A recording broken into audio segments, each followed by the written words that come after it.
The crystal chandeliers of the Mason Brooks Enterprises Grand Ballroom sparkled like 1,000 stars, but for Isabella Thompson, they might as well have been shards of ice raining down on her dreams. Just moments ago, she had been the rising star of New York's most prestigious architectural firm, the youngest project manager in the company's history at 28. Now, she stood frozen in the middle of the annual corporate gala, watching her world crumble around her. "I'm afraid Miss Thompson has made a terrible mistake that could have cost our company millions," announced Richard Mason Jr., his perfectly tailored suit matching his perfectly practiced smile of false concern. The 100-plus guests, including the city's elite and her own colleagues, all turned to stare at her. The Harrison project designs were completely flawed. If we hadn't caught her error in time, it would have been catastrophic. Isabella's heart pounded against her chest as she clutched her portfolio, the very one containing proof that she had actually saved the project from Richard's own miscalculations. But nobody would believe her now. Not when Richard, the CEO's only son, had orchestrated this public execution of her career so masterfully. "That's not true," she whispered, but her voice was drowned out by the murmurs of the crowd. Some of her former friends were already backing away, their faces a mixture of pity and embarrassment. Victoria Pierce, Richard's fiancée and the daughter of their biggest client, stepped forward with a cruel smirk. Her red designer dress seemed to shimmer with malice under the chandelier lights. "Oh, darling, everyone knows you only got this far because Daddy felt sorry for you after your parents' accident. Perhaps it's time to accept that some people just aren't cut out for the big leagues." The mention of her parents, killed 3 years ago in a car crash, sent a sharp pain through Isabella's chest. Mr. Mason Sr. had been her father's best friend and had promised to look after her, but now he stood silently at the back of the room, his face unreadable as his son destroyed everything she had worked for. Through tears she refused to let fall, Isabella caught sight of her reflection in the ballroom's massive windows. Her emerald green dress, purchased secondhand but carefully altered, suddenly felt like a costume she had no right to wear. Behind her reflection, the New York skyline twinkled indifferently, the very skyline she had dreamed of shaping since she was a little girl drawing buildings on her bedroom walls. "Miss Thompson," Richard continued, his voice dripping with false sympathy, "we'll need you to clear out your office tonight. Security will escort you." As if on cue, 2 large men in black suits appeared at her sides. The crowd parted like the Red Sea, creating a path of shame for her exit. Isabella lifted her chin, summoning every ounce of dignity her parents had instilled in her. "You'll regret this," she said quietly, looking directly into Richard's eyes. "The truth has a way of coming out." His laugh was joined by others, but she caught a flicker of uncertainty in his expression. She turned and walked toward the exit, her heels clicking against the marble floor in a rhythm that matched her racing heart. Just before reaching the door, she heard Victoria's voice carry across the room, "Don't forget to return that dress to whatever discount store you found it in, dear." More laughter followed, but Isabella didn't break her stride. In her mind, she could hear her father's voice from long ago, "Baby girl, when life knocks you down, remember, Thompsons don't break, they rebuild." Outside, the spring air hit her face like a wake-up call. The security guards maintained a respectful distance as she walked to her office, where a cardboard box waited mockingly on her desk. As she packed her awards, certificates, and the few personal items she kept at work, her hands trembled but didn't stop. Her phone buzzed, a message from Sarah Chen, her best friend since college. "I just heard. Come to my place. You're not alone in this." But Isabella didn't respond. She couldn't face anyone right now, not even Sarah. Instead, she caught a taxi to her small apartment in Brooklyn, the same one she'd kept even after her promotion because her parents had taught her the value of living below her means. As she sat on her worn couch, still in her party dress, stroking her rescue cat Mr. Whiskers, Isabella's mind raced through the events that had led to this moment. She knew why Richard had targeted her. She had discovered discrepancies in his numbers, patterns that suggested something far more sinister than simple errors. But she had no proof anymore, all her files had been on the company servers. "What do I do now?" she whispered to Mr. Whiskers, who purred and nudged her hand sympathetically. The answer came in the form of a memory, her mother's voice this time, from one of their last conversations. "Sometimes, sweetheart, when God closes a door, He's not punishing you, He's protecting you from what's behind it and preparing you for something greater." Isabella stood up and walked to her small balcony, looking out at the city she loved. The Mason Brooks building stood proudly in the distance, its lights now seeming less like stars and more like a challenge. She had lost everything tonight, but perhaps that meant she had nothing left to lose. A plan began to form in her mind. Richard and Victoria thought they had written the end of her story, but Isabella Thompson was about to prove them wrong. This wasn't the end, it was just the beginning of something they never saw coming. Dawn broke over Brooklyn, finding Isabella still at her desk, surrounded by crumpled papers and empty coffee cups. She had spent the night documenting everything she could remember about the Harrison Project irregularities. Her laptop screen glowed with drafts of emails she would never send, and her fingers were stained with ink from countless notes. A knock at her door startled her. Through the peephole, she saw Sarah Chen, holding a bag of what smelled like fresh bagels from their favorite deli on 7th Avenue. "I know you're in there, Izzy," Sarah called out. "You can't ghost your best friend during a crisis. It's in the Friendship Rulebook, Chapter 1. Despite herself, Isabella smiled. She opened the door to find Sarah looking impeccable as always in her doctor's scrubs, clearly having just finished her night shift at Mount Sinai Hospital. "You look terrible," Sarah announced, pushing past her into the apartment. "But that's why I'm here with carbs and a plan." "A plan?" Isabella watched as her friend began clearing space on her cluttered coffee table. "Sarah, I appreciate it, but there's nothing to plan. My career is over. No firm in New York will touch me after what Richard did." Sarah paused in her tidying to fix Isabella with a stern look. "First of all, put down that pity party invitation. Second, you're forgetting something important, my brother Marcus." Isabella's heart skipped a beat. Marcus Chen. She hadn't thought about him in years, not since he'd left New York to start his own development company in Boston. He and Sarah had grown up in foster care together before being adopted by the Chens, and while Sarah had become a doctor, Marcus had followed his passion for sustainable architecture. "Marcus is in town," Sarah continued, a sly smile playing on her lips.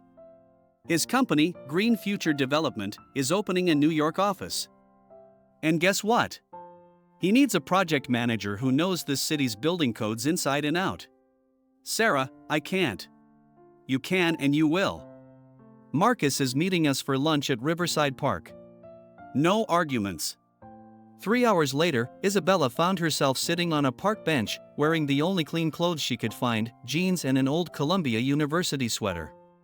The spring breeze carried the scent of blooming cherry blossoms, and the Hudson River sparkled in the distance. "Still hiding in oversized sweaters, I see," a familiar voice said behind her. "Some things never change, huh, Bella?" Isabella turned to find Marcus Chen standing there, looking nothing like the awkward college senior she remembered.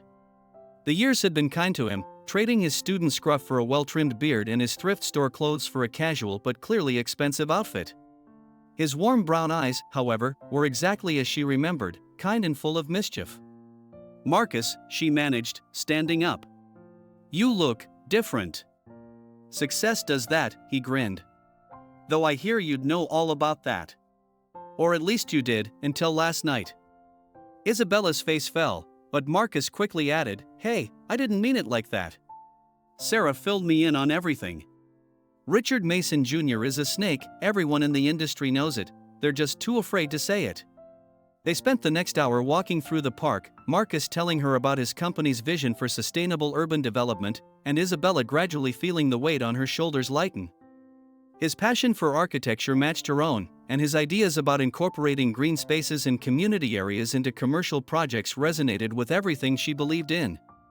"Look," Marcus said finally, stopping by the river. "I'm going to be straight with you. I need someone who knows New York's soul, not just its skyline. Someone who sees buildings as more than just profit centers. The fact that Richard Mason Jr. tried to destroy you? That's basically a letter of recommendation in my book." Isabella stared at the water, watching a ferry cut through the waves. "Marcus, I'm grateful, but I need to tell you something. The real reason Richard targeted me. I found something in the Harrison Project numbers. Something that didn't add up." Marcus's expression turned serious. "What kind of something?" "Patterns in the material orders, cost reports that didn't match the designs. I think." She lowered her voice, "I think they're involved in money laundering." But I can't prove it anymore. They've probably deleted everything by now. To her surprise, Marcus smiled. Ever hear of blockchain technology, Bella? Green Future doesn't just build sustainable buildings, we're pioneering a new system of transparent project management. Every transaction, every change, every approval is recorded permanently. If Mason Brooks is dirty, and you help us establish ourselves in New York. He left the implication hanging. You're offering me a chance at redemption and revenge? Isabella asked, raising an eyebrow. I'm offering you a job, Marcus corrected. What you do with the platform and knowledge that comes with it, that's up to you. The starting salary is $150,000, with full benefits and creative control over project designs. Plus, I'll throw in a corner office with a view of Central Park, once we finish renovating our new headquarters. Isabella felt tears welling up in her eyes, but this time they weren't from sadness. Why? Why would you take a chance on me after everything that's happened? Marcus's face softened. Because 10 years ago, when I was a scholarship kid surrounded by trust fund babies at Columbia, you were the only one who treated me like I belonged there. You helped me with my first design project, remember? You saw something in me when nobody else did. Now it's my turn to return the favor. As if on cue, Sarah appeared with coffee and sandwiches. So, she asked, looking between them. Do I need to start apartment hunting in Boston, or is my best friend staying in New York? Isabella looked at the city skyline, at the Mason Brooks building standing arrogantly among the clouds. For the first time since last night, she felt something other than despair. It was a dangerous feeling, a mix of hope and determination that made her heart race. I'm staying, she said firmly. New York hasn't seen the last of me. Not by a long shot. Marcus grinned and pulled out a business card. Welcome to Green Future Development, Isabella Thompson. I have a feeling this is the beginning of a beautiful partnership. Sarah squealed and hugged them both, nearly spilling the coffee. As they sat down to eat lunch together, Isabella noticed a young woman watching them from nearby. It took her a moment to recognize Amanda Harrison, daughter of the Harrison Project's owner and Victoria's former best friend. The same Amanda who had mysteriously disappeared from society events 6 months ago. Their eyes met briefly before Amanda turned and hurried away, but not before Isabella caught the flash of recognition and what looked like relief on her face. Another piece of the puzzle clicked into place in Isabella's mind. The game was about to change, and Richard Mason Jr. had no idea what was coming. 3 weeks into her new position at Green Future Development, Isabella found herself standing in the massive construction site that would become their New York headquarters. The former warehouse in Chelsea was being transformed into a beacon of sustainable architecture, its skeleton already reaching toward the sky with promises of rooftop gardens and solar arrays. Miss Thompson? A familiar voice echoed through the empty space, making Isabella's heart skip a beat. She turned to find Amanda Harrison standing in the doorway, looking nothing like the polished socialite she'd been 6 months ago. Her designer clothes had been replaced by simple jeans and a sweater, her perfectly styled hair now pulled back in a practical ponytail. Amanda, Isabella said carefully, watching as the younger woman stepped into the building. I saw you at the park that day. I've been trying to work up the courage to approach you, Amanda admitted, her voice trembling slightly. When I heard about what they did to you at the gala, I knew I couldn't stay silent anymore. Isabella gestured to a makeshift seating area where the site managers usually had their meetings. Tell me everything. Amanda's story poured out like a dam breaking. 6 months ago, she had accidentally discovered documents in her father's study, proof that Richard Mason Jr. had been using the Harrison Project as a front for laundering money from overseas investors. When she confronted her father, he had broken down and admitted that Richard was blackmailing him with evidence of past tax evasion. Victoria knew everything, Amanda said, her hands shaking as she pulled out a USB drive. She was the one who suggested using my father's company in the first place. They've been planning this for years, Isabella. The Harrison Project isn't their first scheme, just their biggest. Why are you telling me this now? Because my father tried to kill himself last week, Amanda whispered, tears streaming down her face. The guilt, it's destroying him.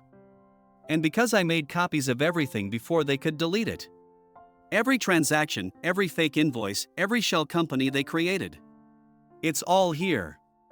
Isabella stared at the USB drive, her mind racing. Amanda, this is evidence of serious crimes. We need to go to the authorities. We can't. Amanda's eyes widened with fear. Richard has connections everywhere. Why do you think they were so confident about destroying your reputation? The moment we move against them, they'll bury us both. Before Isabella could respond, her phone buzzed with a text from Marcus, emergency meeting. My office. Now. Come with me, Isabella said, making a split-second decision. I think I know someone who can help. 20 minutes later, they sat in Marcus's temporary office in a WeWork space, watching his face grow increasingly serious as he reviewed the contents of the USB drive on his secure laptop. This goes deeper than we thought, he said finally, looking up at them. They're not just laundering money, they're stealing designs from small architectural firms and selling them to overseas developers. That's why they needed someone like your father's company, Amanda. They needed a legitimate business to make the transactions look clean. And that's why they had to get rid of me, Isabella realized. I was starting to notice the discrepancies in the designs. They weren't just numbers that didn't add up, they were pieces of other people's work.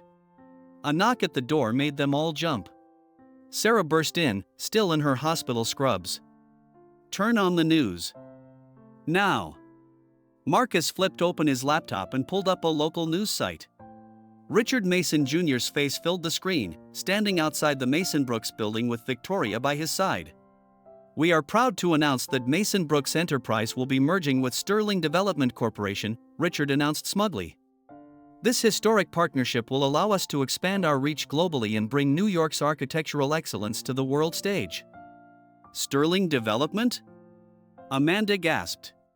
That's the company that's been buying all the stolen designs. They're not just merging, they're consolidating their criminal enterprise. Isabella felt a strange calm settle over her. Marcus, you said Green Future uses blockchain technology for project management. How exactly does that work?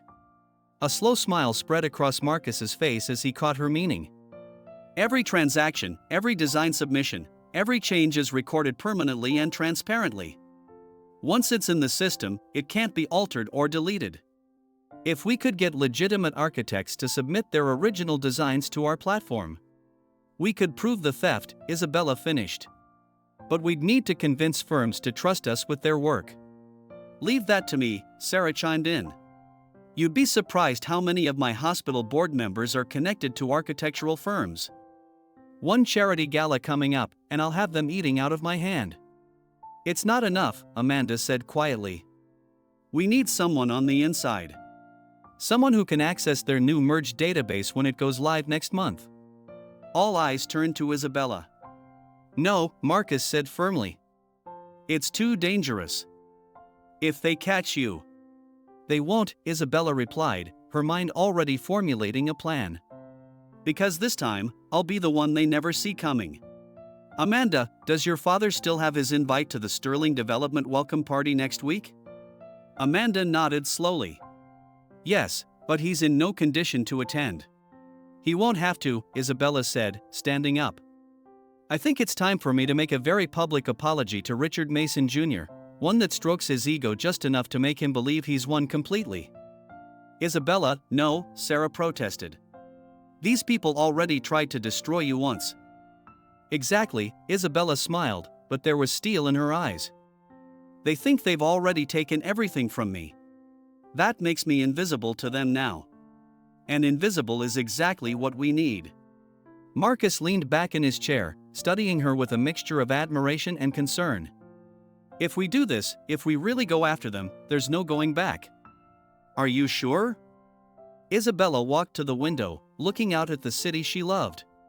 Somewhere out there, her parents were watching. She could almost hear her mother's voice. Sometimes the bravest thing isn't standing up to your enemies, it's standing up again after they've knocked you down.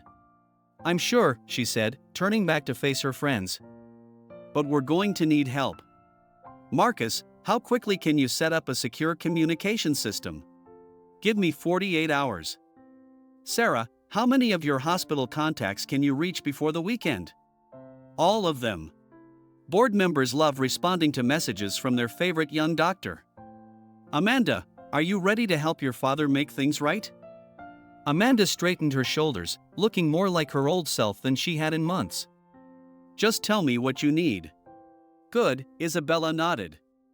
Because in exactly 9 days, Richard Mason Jr. and Victoria Pierce are going to learn a very important lesson about underestimating the people they've stepped on. As they began planning, none of them noticed the figure watching from the building across the street. Through a high-powered lens, a camera captured their meeting, transmitting images to a sleek office in the Mason Brooks building where Victoria Pierce sat, her perfect red lips curving into a cruel smile. "Oh, Isabella," she murmured, reaching for her phone. "You really should have learned to check for reflections in those floor-to-ceiling windows."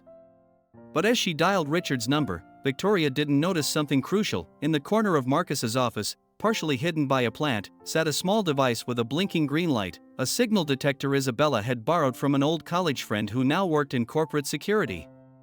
The game of cat and mouse was about to begin, but no one was quite sure who was really hunting whom.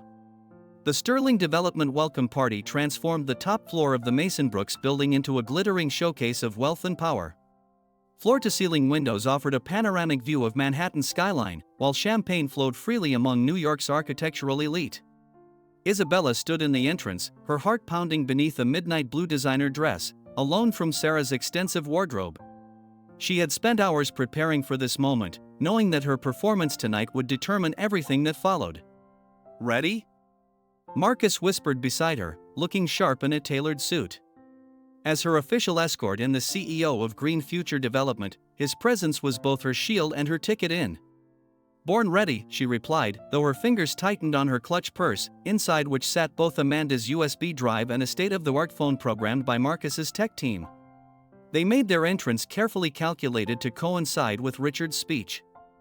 As he stood at the podium, announcing the bright future of Mason Brooks and Sterling Development's partnership, Isabella and Marcus positioned themselves near the bar, perfectly within his sightline.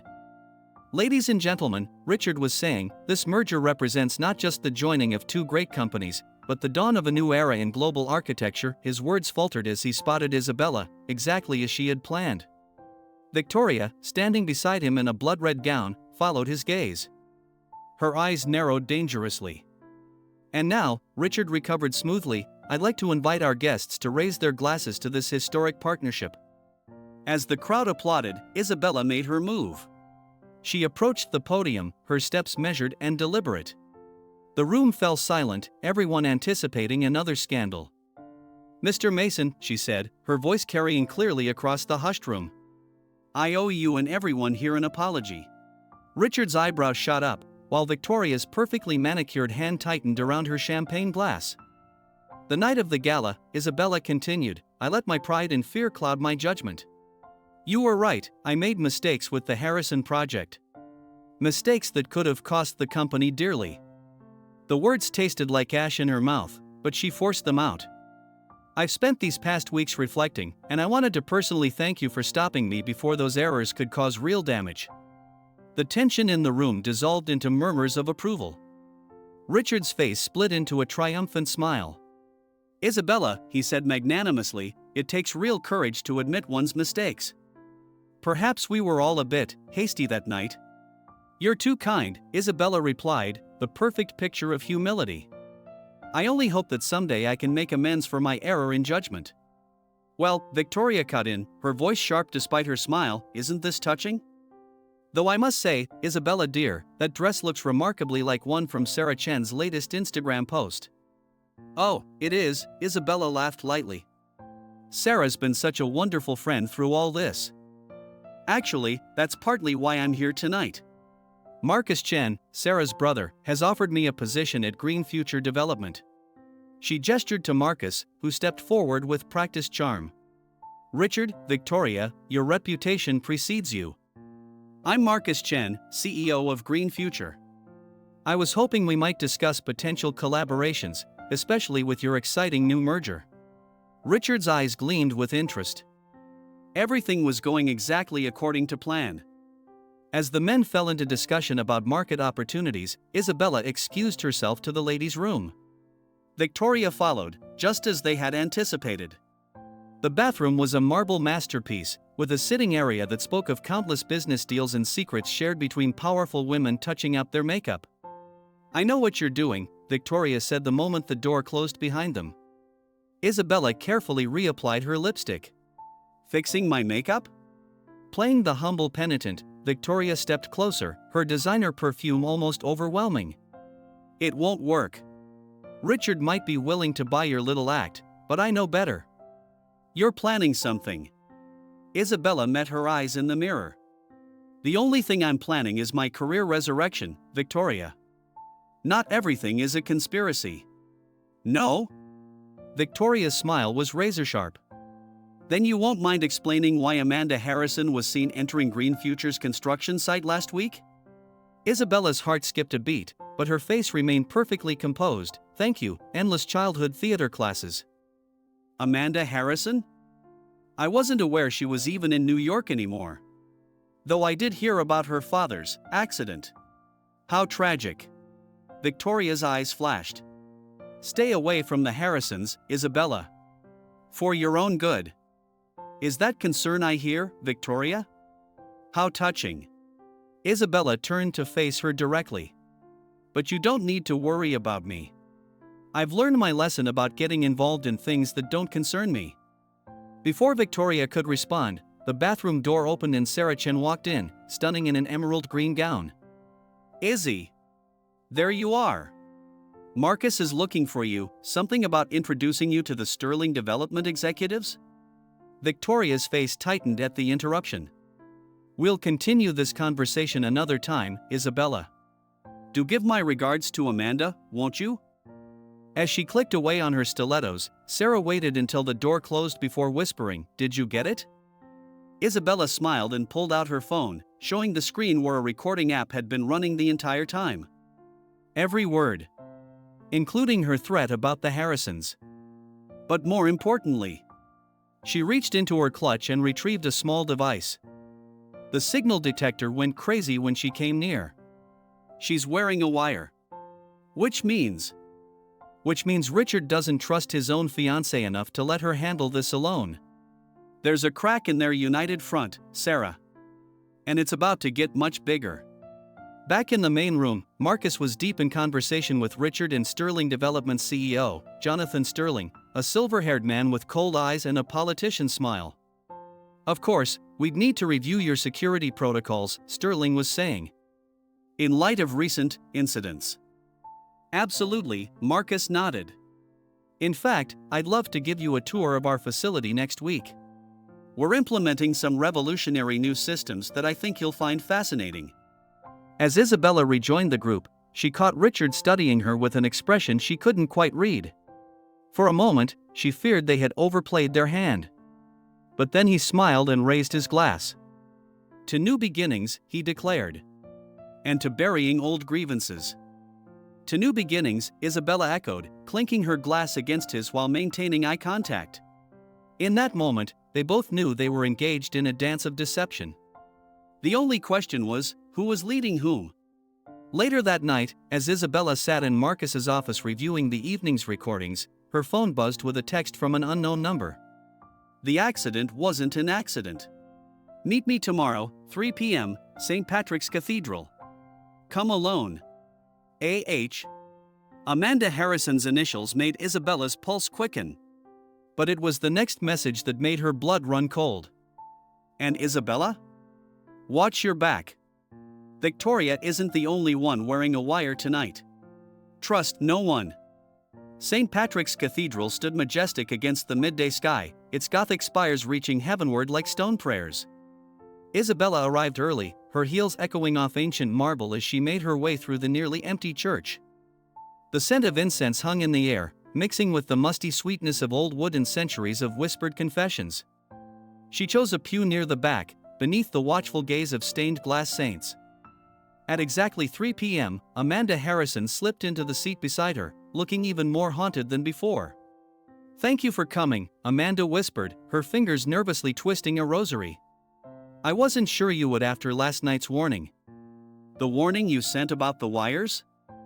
Isabella kept her voice low, conscious of the few other visitors scattered throughout the vast space. I didn't send any warning. Amanda's face paled. Isabella, that's what I needed to tell you. Someone is playing both sides.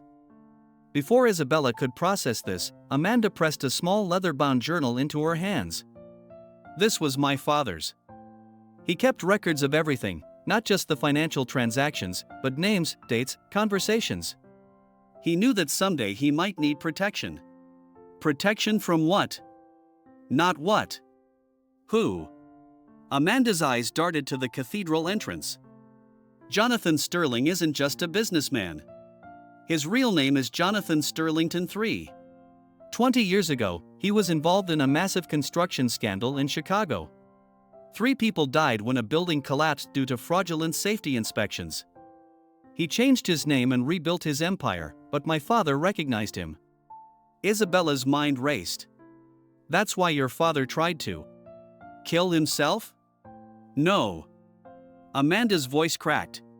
That wasn't a suicide attempt. They tried to murder him and make it look like one. The only reason he survived was because I came home early that day and found him.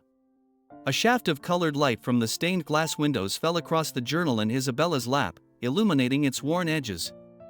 Why are you giving this to me? Because my father woke up this morning, Amanda smiled through tears. He's willing to testify, Isabella. Against all of them, Sterling, Richard, Victoria. But we need proof to back up his claims. That journal contains account numbers, dates, everything that links back to Sterling's past identity. But the most important evidence. She hesitated. What is it?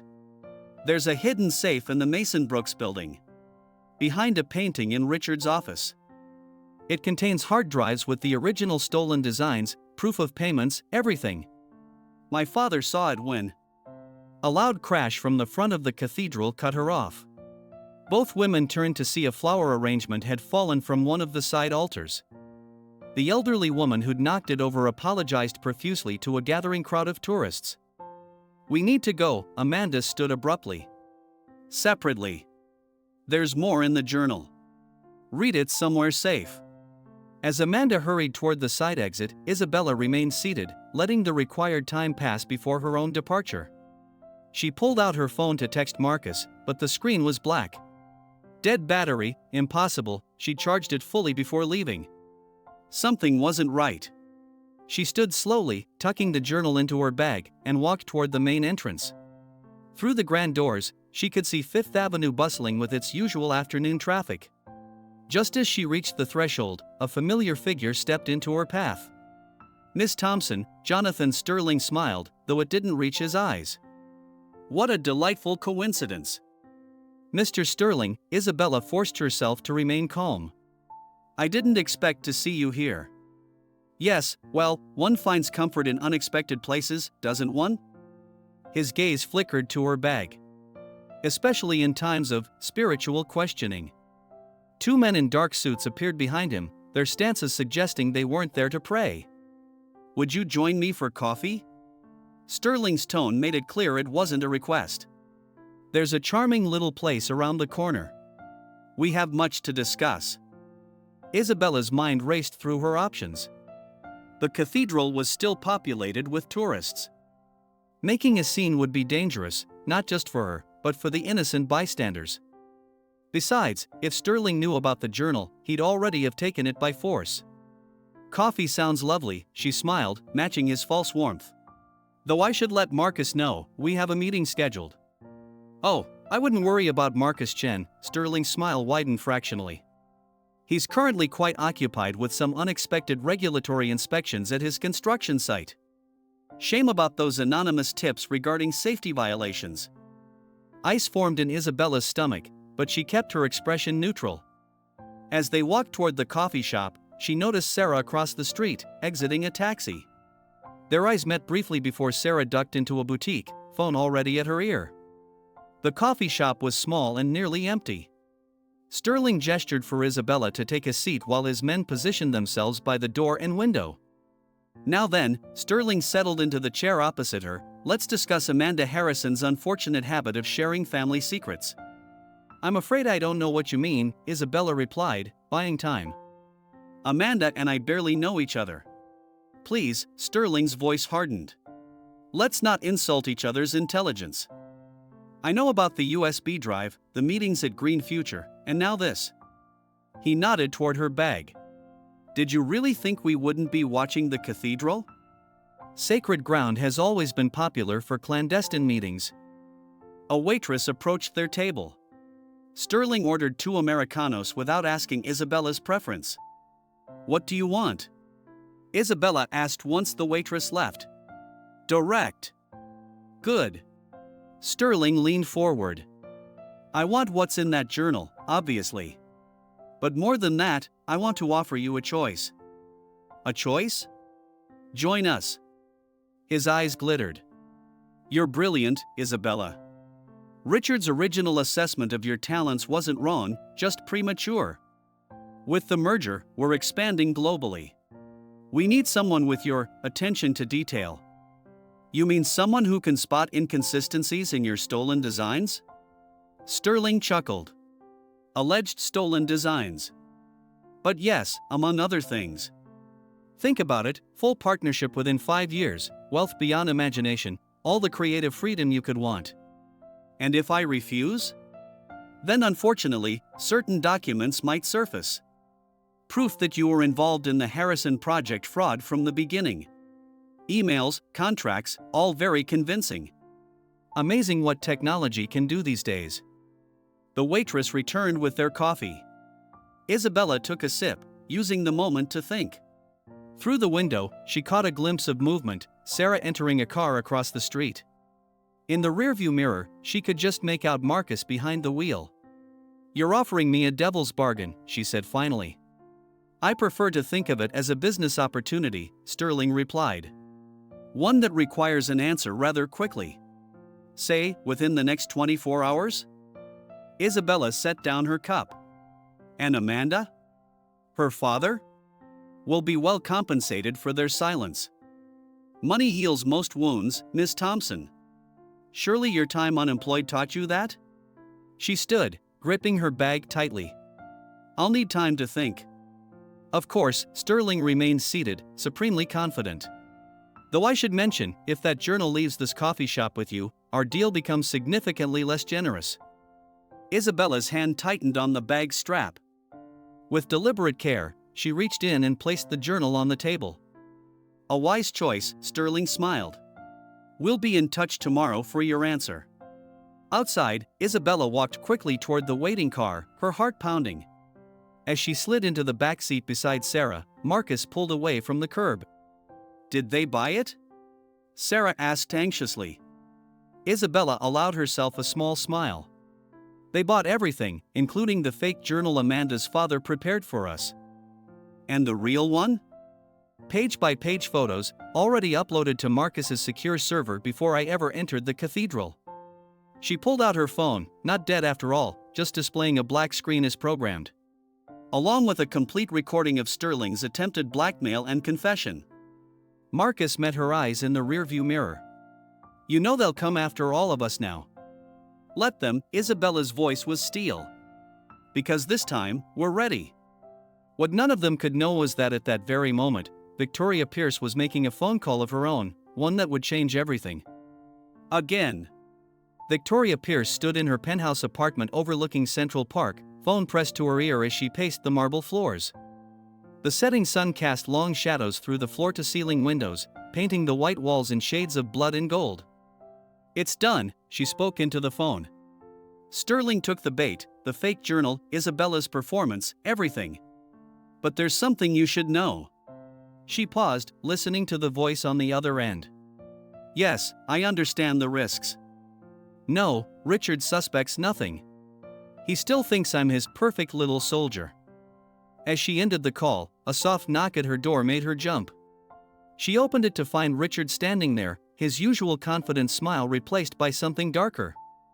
Darling, he said, stepping inside uninvited. Care to explain why you've been making calls to the FBI's white-collar crime division? Victoria's carefully constructed mask slipped for just a moment before she recovered. Checking up on me, Richard? That's not very trusting of you. Trust is earned. He moved to her bar cart, pouring himself a scotch. Something my father taught me long ago. The same father who's been mysteriously absent lately. Want to tell me about that too? Meanwhile, across town in Marcus's secure office, Isabella, Sarah, and Marcus were reviewing the day's events when Amanda burst in, her face flushed with excitement. "You'll never believe what I just found," she exclaimed, dropping a stack of papers on the desk. "I was going through some old photos from my father's social events, and look at this."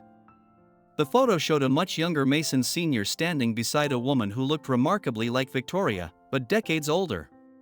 "That's Victoria's mother," Amanda explained. "Catherine Pierce.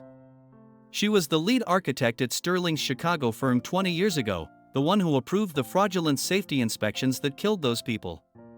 "But that would mean..." Sarah began. "Victoria's mother took the fall for Sterling," Isabella finished. "She went to prison to protect him. And now her daughter is engaged to Richard Mason Jr., whose father just happened to be Sterling's old friend. There's more." Amanda pulled out another document. "Catherine Pierce died in prison 3 months ago. The official cause was natural causes, but according to these medical records I found." "How did you get prison medical records?" Marcus interrupted. "Let's just say I have friends in low places," Amanda smiled grimly. "The point is, she was poisoned. And the last person to visit her was Mason Sr." Isabella's mind raced. "Victoria's not working with Richard and Sterling. She's working against them, to avenge her mother." "But why involve the FBI?" Sarah asked. "Why not just expose them?" "Because exposure isn't enough," a new voice said from the doorway. They all turned to find Victoria Pierce standing there, hands raised to show she was unarmed. Behind her, 2 serious-looking men in suits showed FBI badges. "Hello, Isabella." Victoria's smile was different now, tired but genuine. "I think it's time we had an honest conversation." The next hour was a revelation. Victoria explained how she'd spent years infiltrating the Mason Brooks empire, getting close to Richard, all while gathering evidence. Her mother's death had accelerated her plans, but she needed help from the inside, someone with both the skill and motivation to expose the truth. "That's why you pushed them to destroy my career," Isabella realized. "You needed me desperate enough to fight back." "I needed you angry enough to be fearless," Victoria corrected. "But careful enough to be smart about it." The night of the gala. "I'm sorry for what I said about your parents. I needed Richard to believe I was completely on his side." The FBI agents explained that they'd been building a case against Sterling and the Masons for years, but could never get enough concrete evidence. Victoria's undercover work had been unofficial, unsanctioned, and incredibly dangerous. "Why tell us now?" Marcus asked, still suspicious. "Because they're planning something big." Victoria's face darkened. "The merger isn't just about stolen designs anymore. They're planning to use the combined companies to bid on a major government contract, a series of new federal buildings across the country. If they win, they'll have access to government security specifications." Isabella's blood ran cold. "They could sell those to the highest bidder." "Exactly. And the bidding process starts tomorrow." Victoria turned to Isabella. "That's why Sterling approached you today." "They need someone above suspicion to oversee the project. Someone with a spotless reputation, or at least, someone who's publicly admitted their past mistakes and shown remorse." "So when you were wearing a wire last night," Sarah began. "I was recording for the FBI, not Richard." Victoria smiled. "Though Sterling's men were recording for him." Wheels within wheels. "Where's Mason Sr. now?" Amanda asked quietly. Victoria's face fell. "That's the other reason I'm here. He's dead." "They're calling it a suicide, but..." "Like they tried with my father," Amanda finished. "Richard ordered it." Victoria's voice shook with barely controlled rage. "His own father." "Just because the old man was having doubts about the government contract scheme." Isabella stood and walked to the window, looking out at the city lights beginning to twinkle in the dusk. Everything they'd done so far, the fake journal, the cathedral meeting, her apparent capitulation to Sterling, had been leading to this moment. But now the stakes were even higher. "We have less than 24 hours before I have to give Sterling my answer," she said finally. And we need to move before they can submit that bid. The FBI can't move yet, one of the agents spoke up. We need concrete proof of their intentions with the government contracts. Without that, it's all circumstantial. Then we'll get you proof. Isabella turned back to the room. Victoria, you said Richard keeps everything in that safe in his office? Yes, but it's impossible to access. The security is handled by the same company that protects the construction site, Marcus interrupted, a slow smile spreading across his face. The same construction site currently being inspected for safety violations. The same inspection that's requiring a complete shutdown of all security systems for testing tomorrow morning. A complete shutdown? Victoria's eyes widened. For how long? Standard protocol is 45 minutes, Marcus replied. From 9:15 to 10 a.m. That's not enough time, one of the FBI agents protested. Even if you could get into Mason Brooks during that window. I can get us in, Victoria said firmly. I know the building better than anyone. But Richard will be in his office by 9:30. Not if he's attending an emergency board meeting. Amanda pulled out her phone. My father's awake now, remember? As a major shareholder, he can call for a vote of no confidence. It won't stick, but it'll keep Richard occupied. And Sterling? Sarah asked. Will be with me, Isabella said quietly. Having coffee to discuss my decision about his offer. Very public, very visible. The FBI agents exchanged looks. We can't officially endorse any of this. Then unofficially, Isabella stepped forward, be ready to move when we give you what you need. As they began planning the details, Isabella felt a familiar sensation, the same feeling she'd had the night her parents died, when she decided to keep living despite wanting to give up. It was the feeling of standing on the edge of something terrifying and choosing to jump anyway. Victoria, she said suddenly. That night at the gala, you said some people aren't cut out for the big leagues. Did you mean that? Victoria met her eyes. No. I said it because I knew you'd prove me wrong. And Isabella? You already have. Outside, the city hummed with its usual evening energy, unaware that in this room, a small group of betrayed and underestimated people were about to change everything. They had less than 24 hours to pull off the impossible. The game was no longer about revenge, it was about justice. And this time, nobody was getting left behind. 9:15 a.m. arrived with the precision of a Swiss watch. Isabella sat in an upscale cafe across from Sterling, watching his self-satisfied smile as he stirred his coffee. Through the window, she could see the Mason Brooks building reaching into the morning sky, its glass surfaces reflecting the sun like a tower of light. So, my dear, Sterling said, checking his Patek Philippe watch, have you made your decision? Actually, Isabella smiled, channeling every ounce of practice charm. I have some questions about the government contracts first. If I'm going to be overseeing them, I should understand the full scope. Meanwhile, Victoria swiped her access card at the Mason Brooks building's executive entrance. The security guard, one she'd carefully cultivated as an ally over the years, nodded her through without question. Sarah waited in a coffee shop nearby, coordinating with Marcus, who was keeping the safety inspectors occupied at the construction site. 9:20 a.m. Amanda entered the Mason Brooks boardroom, where her father was already seated with the other board members. Richard burst in moments later, his face flushed with anger. This is ridiculous, he snapped. A vote of no confidence? Based on what evidence? Based on this, Mr. Harrison said quietly, sliding a folder across the table. Inside were copies of documents from his journal, not the fake one Sterling had acquired, but pages from the real one. Just enough to keep Richard trapped in this room, but not enough to reveal their full hand. 9:25 a.m. In the cafe, Sterling leaned forward, his voice dropping to a conspiratorial whisper. The government contracts are merely the beginning, Isabella. Think bigger. Every federal building we design will be, shall we say, accessible to certain interested parties. Isabella kept her phone on the table, its screen dark but its recording function very much active. Interested parties? Foreign investors with very specific needs. The profits will be astronomical. 9:30 a.m. Victoria reached Richard's office floor. With the security systems down for testing, the electronic locks were disabled. She used her physical key, copied months ago when Richard was too drunk at a party to notice its brief absence, and slipped inside. The safe behind the painting was exactly where Amanda had said it would be. Victoria pulled out a small device Marcus had given her, a sophisticated electronic lockpicker disguised as a compact mirror. 9:35 a.m. In the boardroom, Richard was becoming increasingly agitated as Mr. Harrison methodically presented evidence of financial irregularities. Amanda watched her father carefully, ready to step in if the stress became too much. They only needed to keep Richard here for another 20 minutes.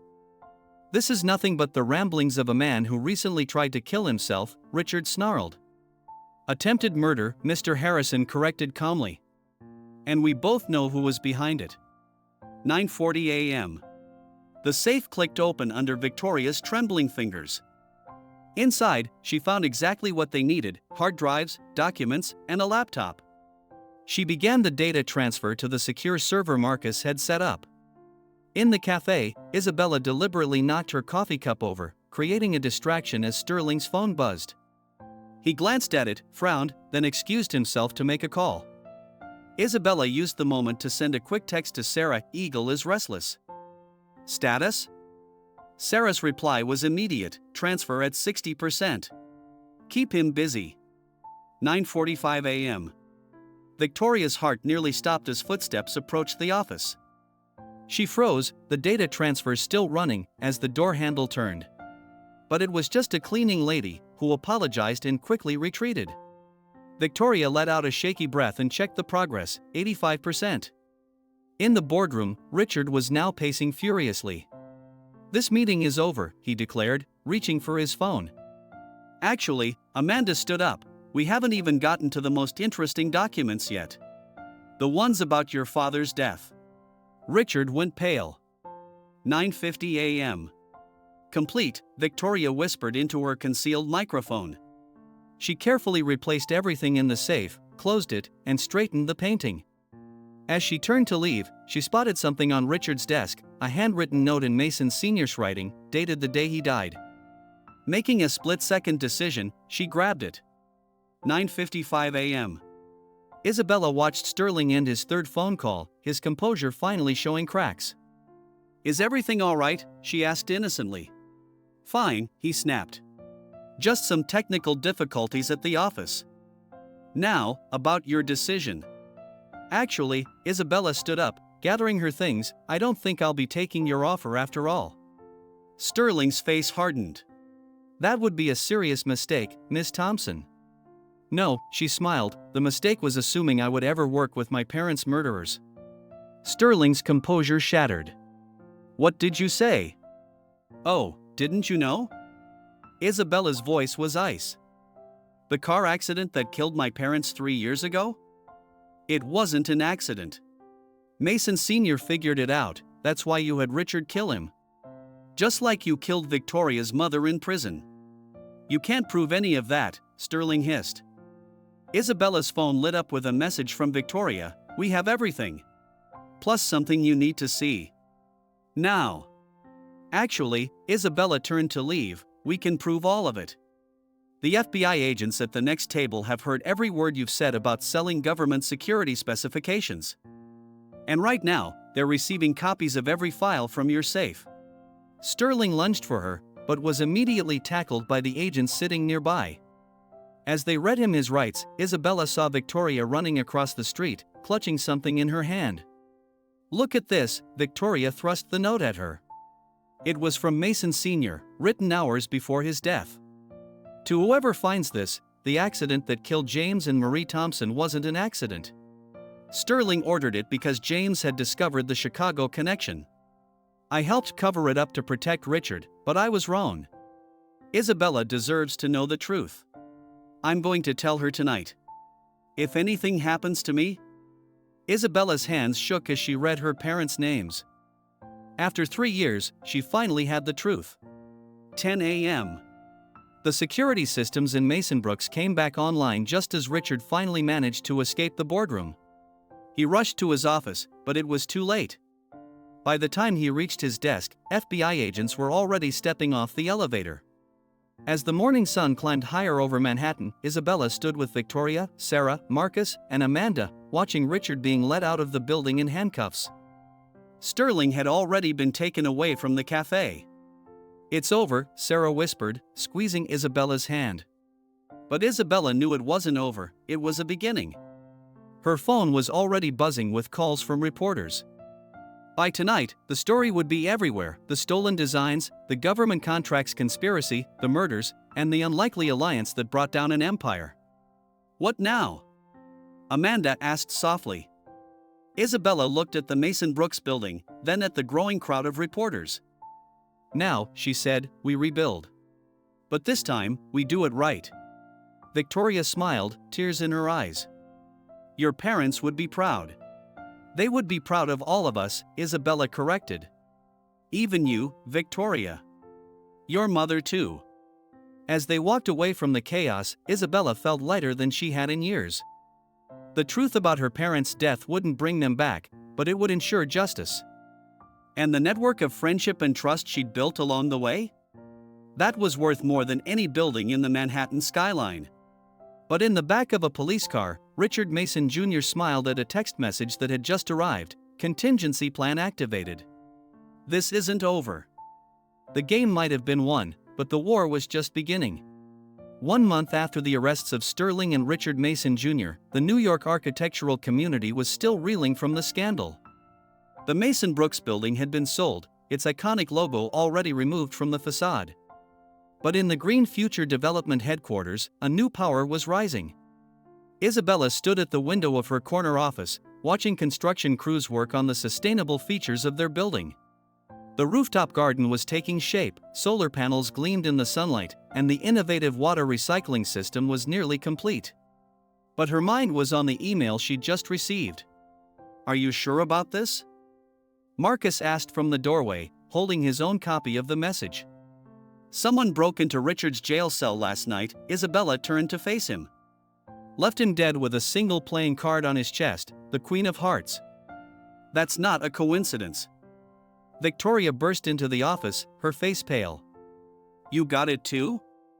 "The card, it's my mother's signature. Before everything went wrong in Chicago, she used to leave a Queen of Hearts on her finished blueprints. It was her mark." Sarah and Amanda joined them, closing the door behind them. The group that had brought down an empire now faced a new threat. "But your mother died in prison," Amanda said carefully. "Did she?" Victoria's hands trembled as she pulled out a folder. "I'd been digging since the arrests. The body that was supposedly my mother's?" "The prison records were altered. The dental records don't match her original files." Isabella sank into her chair. "You think she's alive? That she killed Richard?" "I think," Victoria took a deep breath, "that we only uncovered part of the conspiracy. My mother wasn't just Sterling's architect in Chicago. She was part of something bigger, a network of corrupt developers and officials spanning decades. What if she didn't take the fall for Sterling? What if she was protecting something else?" A knock at the door made them all jump. A delivery man stood there with a large envelope marked urgent. Inside, they found a series of photographs: Mason's senior meeting with Catherine Pierce years ago, Sterling shaking hands with international figures they didn't recognize, and most disturbing, recent surveillance photos of all of them. At the bottom was a handwritten note. "You've opened Pandora's box, children. Did you really think it would end with Sterling and Richard? The game is bigger than you know. Ask Victoria about Project Lighthouse." "CP. Project Lighthouse?" Isabella looked at Victoria. I don't know," Victoria whispered. "I've never heard of it." Sarah was already at her laptop, searching through the files they'd recovered from Richard's safe. Here, a reference to a lighthouse initiative from 1990. Something about a series of buildings across major coastal cities. "The files are encrypted." "Let me see," Marcus leaned over her shoulder. "These encryption patterns, they're similar to what we found in the government contract specs. This is decades old, but it's the same players."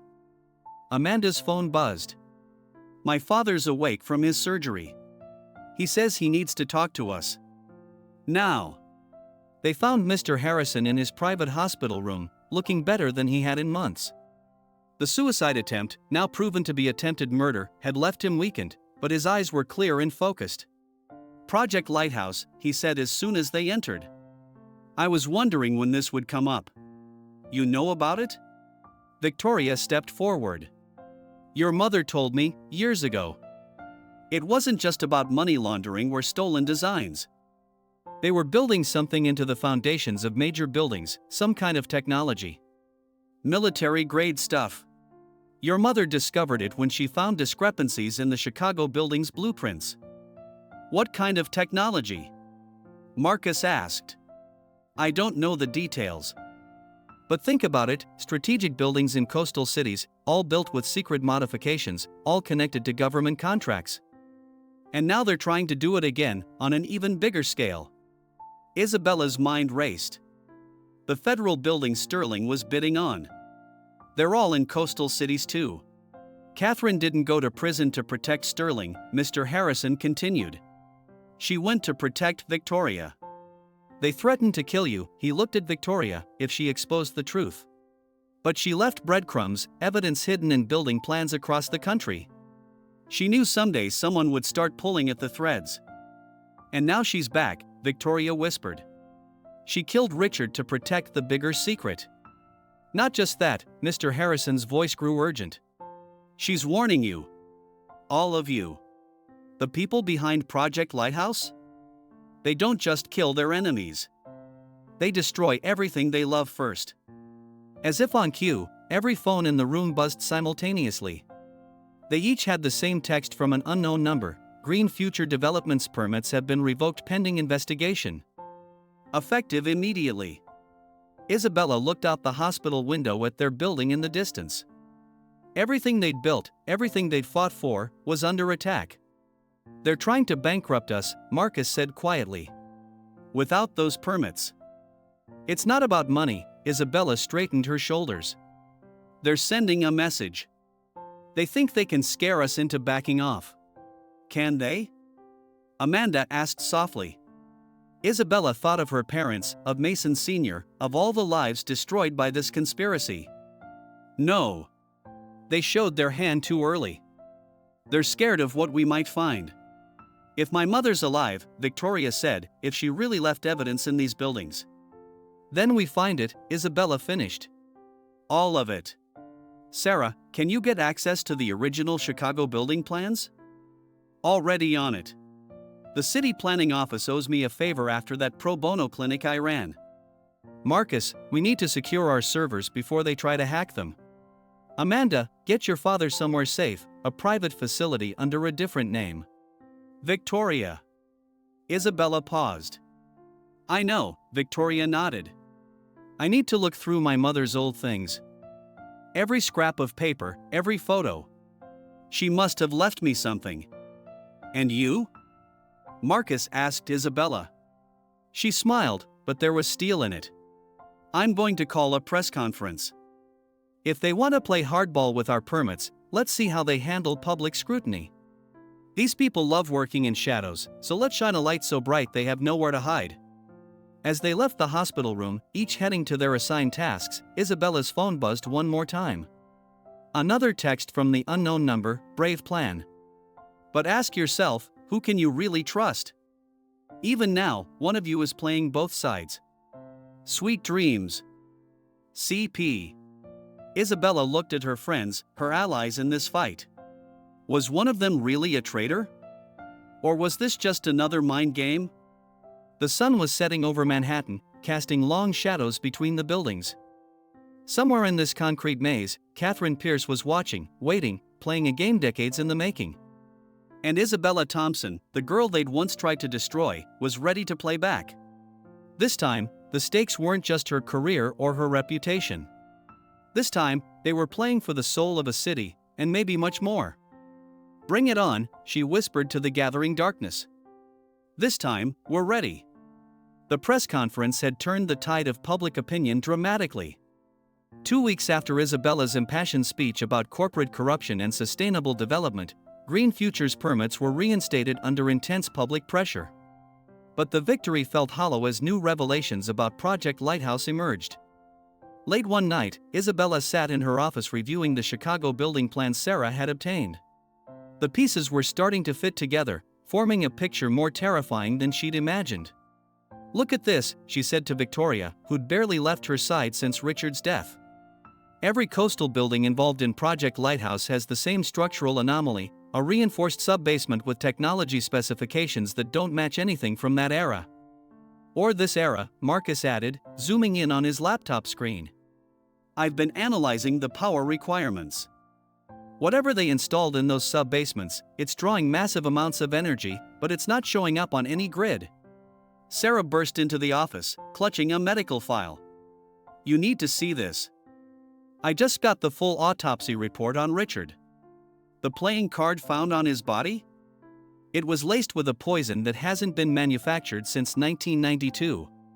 The same year Project Lighthouse went dark," Victoria whispered. Before anyone could respond, the office lights flickered and died. Emergency generators kicked in, casting everything in an eerie red glow. "That's impossible," Marcus said. "Our backup systems are completely independent." Isabella's phone rang, an unknown number. She put it on speaker. "Hello, Isabella." The voice was elegant, aged but strong. "I must say, you've exceeded all my expectations." Victoria went pale. "Mother?" "Victoria, darling. You've grown so strong. I'm sorry for all the pain, but it was necessary. You needed to become who you are now." "Where are you?" Isabella demanded. "Closer than you think. In fact, I can see you right now. That red dress suits you, Isabella. Your mother had similar taste." Isabella's blood ran cold as she looked out her office window at the buildings surrounding them. In one of them, Catherine Pierce was watching. "What do you want?" "To finish what I started 30 years ago. Project Lighthouse was meant to protect our cities, not exploit them. But it was corrupted, turned into something dangerous. Sterling and his kind saw an opportunity for profit and power. They killed anyone who tried to expose the truth." "Like Isabella's parents?" Victoria asked. "James and Marie Thompson were good people. They discovered what Sterling had done to my original designs. I tried to warn them, but I was too late." "The technology in the sub-basements," Marcus interjected. "What is it?" "A network of seismic monitors and stabilizers. I designed them to protect coastal cities from natural disasters. But Sterling and his associates modified them. Now they can create disasters at will. Imagine the profit potential, causing just enough damage to drive up insurance costs, property values, construction contracts." "That's insane," Sarah gasped. "Is it? Look at the pattern of natural disasters in cities with Project Lighthouse installations over the past 20 years. Nothing catastrophic, just enough to keep the money flowing." Isabella's mind raced through the implications. The federal building Sterling was bidding on. They were going to expand the network. Yes. But now we have a chance to stop them. I've spent decades gathering evidence, waiting for the right moment, the right allies. That's why I chose you, Isabella. Your parents would be proud of what you've become." "You didn't choose me," Isabella snapped. "You manipulated events to destroy my career, knowing I'd fight back." "Yes.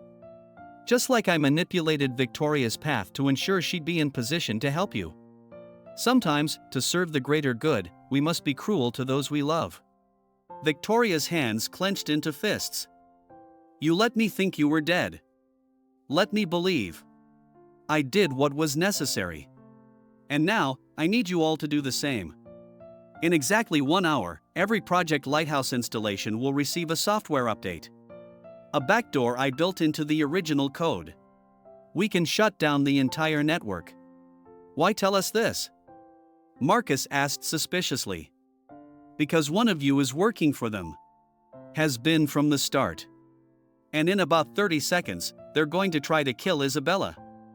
The words had barely registered when Amanda burst through the door, a gun trained on Isabella's heart. "Nobody move. Amanda? Sarah stepped forward but froze as the gun swung toward her. I'm sorry, Amanda's voice shook. They have my father. The hospital transfer, they took him. They'll kill him if I don't stop you. Your father's safe, Catherine's voice came through the phone. I moved him myself 2 days ago. The men holding him are actually my people. Check your phone, Amanda. There should be a live video feed. Amanda fumbled for her phone with her free hand. On the screen, her father sat in a comfortable room, reading a newspaper with today's date clearly visible. You see? Catherine continued. They lied to you, just like they lie to everyone.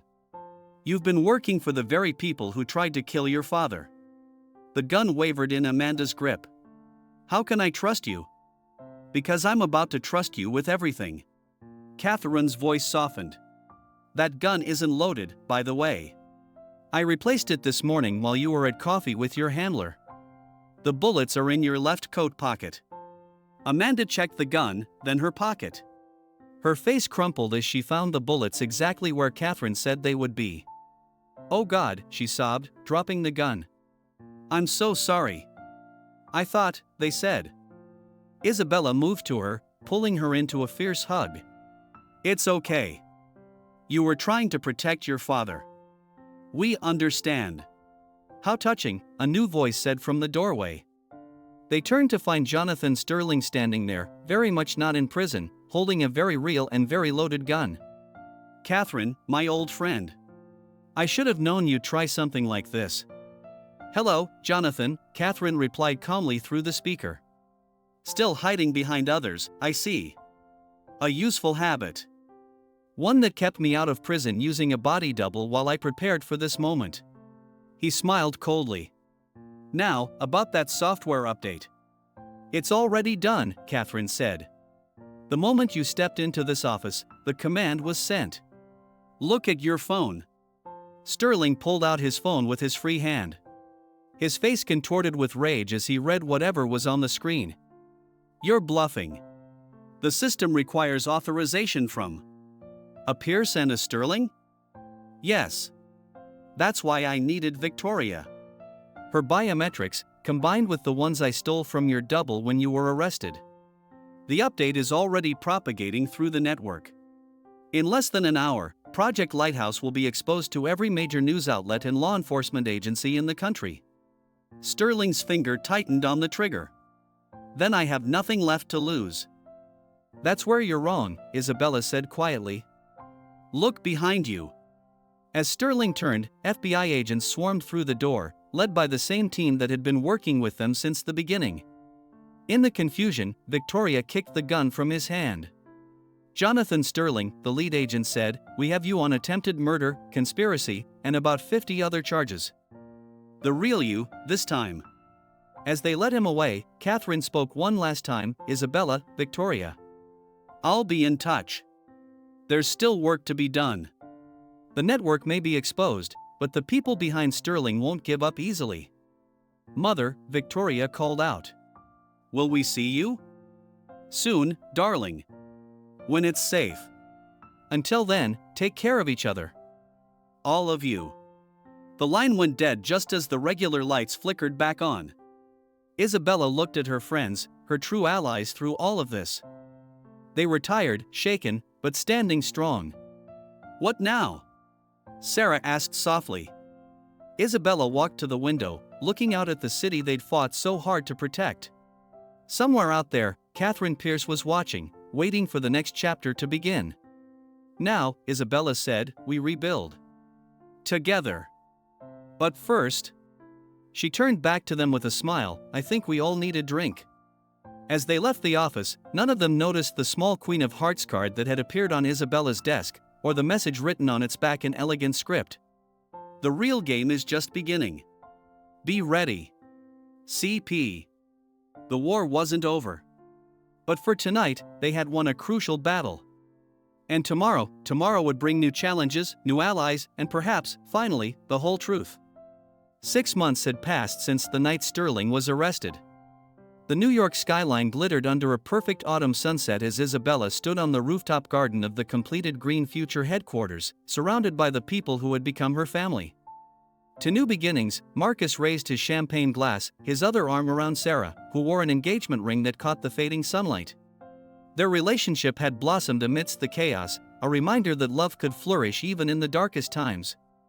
And to old friends, Amanda added, now fully redeemed in their eyes. Her father stood beside her, healthy and proud, his testimony having helped convict Sterling and expose the full scope of Project Lighthouse. Victoria stepped forward, elegant as ever but softer somehow, more at peace. I just got word from my contacts. The last of the modified lighthouse installations has been decommissioned. The cities are safe. Isabella smiled, but before she could respond, the rooftop door opened. A figure stepped out, a woman in her 60s, silver-streaked hair swept back elegantly, carrying herself with unmistakable grace. Mother, Victoria whispered. Catherine Pierce approached the group, her eyes taking in everything, the sustainable building features, the thriving garden, the family her daughter had found. "You've built something beautiful here," she said finally. Mrs. Pierce, Isabella stepped forward. "Or should I say, the Queen of Hearts?" Catherine smiled. "Please, call me Catherine. And actually, I came to return something to you." She pulled out an old envelope, weathered with age. "Your parents wrote this the day they died. They asked me to keep it safe until the right moment." Isabella's hands trembled as she took the envelope. Inside was a letter. "Dearest Isabella, if you're reading this, then Catherine has succeeded in helping you uncover the truth. We discovered something terrible today, a conspiracy that goes beyond anything we imagined. But more importantly, we discovered what they plan to do to you if we try to expose them. We're meeting with Mason Sr. tonight to plan our next move, but if anything happens to us, know this, we believe in you. You have always been stronger than you know, kinder than the world deserves, and braver than we could have ever taught you to be. Catherine has promised to watch over you, to help guide you when the time is right. Trust her, but more importantly, trust yourself. You are our greatest achievement, not because of what you'll build, but because of who you are. All our love. Mom and Dad." Tears rolled down Isabella's cheeks as Sarah wrapped her in a tight hug. The letter was everything she'd needed but never knew she was missing: closure, validation, love. "Why now?" Victoria asked her mother. "Why come out of hiding?" "Because the work isn't finished," Catherine replied.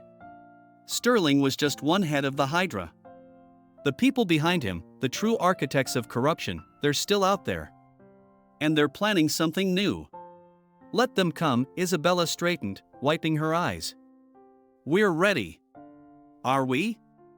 Marcus asked. "Green Future is successful, but we're still small compared to them." "Size isn't everything," Catherine smiled. "I've spent 30 years building a network of allies, honest architects, engineers, whistleblowers. They've been waiting for a signal, a sign that it's safe to stand up. Your victory over Sterling was that signal." She pulled out a tablet, showing them a map dotted with lights. "Each point represents someone ready to join the fight. Together, we can create a new kind of network. Not one that threatens cities, but one that protects them. Building sustainably, transparently, bringing light to the shadows they've created." A lighthouse, Isabella realized. A real one this time. Exactly. But it needs leaders. People who have proven they can stand against the storm. Catherine looked at each of them in turn. "Are you ready for the real challenge?"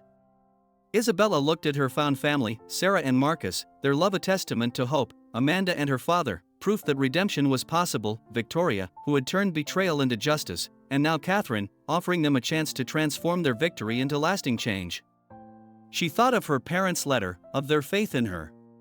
She thought of all the people who had tried to break her, never realizing they were just making her stronger. "When do we start?" she asked. Catherine's smile widened. "We already have. Look." They turned to see every major building in Manhattan suddenly illuminate with a subtle pattern of lights, a signal visible only to those who knew what to look for. Across the city, across the country, allies were answering the call. Together, Victoria took her mother's hand, then Isabella's. We're going to rebuild more than just buildings. We're going to rebuild trust. And this time, Isabella added, no one gets left behind in the shadows. As the sun set on one chapter of their story, the lights of their new mission began to shine. The girl they had once ridiculed and abandoned had become not just a hero, but a beacon of hope for others. And she wasn't alone, she had a family, a purpose, and a future bright enough to outshine any darkness. In her office the next morning, Isabella found one last Queen of Hearts card on her desk. But this time, the message on the back read differently. The real legacy isn't what we build, it's who we become while building it. Welcome to the family. CP. She pinned the card to her wall, next to her parents' letter, and turned to face the rising sun. There would be more battles, more challenges, more chances to stand up against corruption. But now they were ready. Now they were together. Now they were unstoppable. The girl they had abandoned and ridiculed hadn't just become the hero they never expected. She had become the hero they needed.